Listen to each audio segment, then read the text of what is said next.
ఒక పని మీద బయలుదేరినప్పుడు, ఒక కార్యం మీద బయలుదేరినప్పుడు ఆ కార్యం పూర్తయిపోయేంత వరకు దాని మీద దృష్టి తప్ప ఏ ఇతరమైన ఆకర్షణీయమైన వస్తువుల వైపు దృష్టి సారించకుండా నిలబడగలిగిన వాడెవరో వాడే విజయాన్ని సాధించగలడు.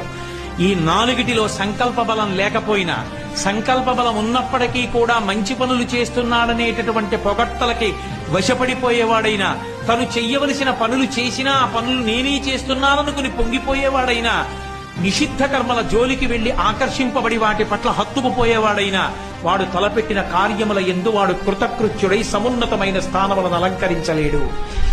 ఆఖరికి ఒక పిల్లవాడు గొప్పవాడు కావాలన్నా ఇదే నియమం, ఒక పరిపాలకుడు గొప్పవాడు కావాలంటే ఇదే నియమం, ఒక కవి గొప్పవాడు కావాలంటే అదే నియమం, ఒక చిత్రకారుడు మంచి బొమ్మ గీయాలంటే అదే నియమం.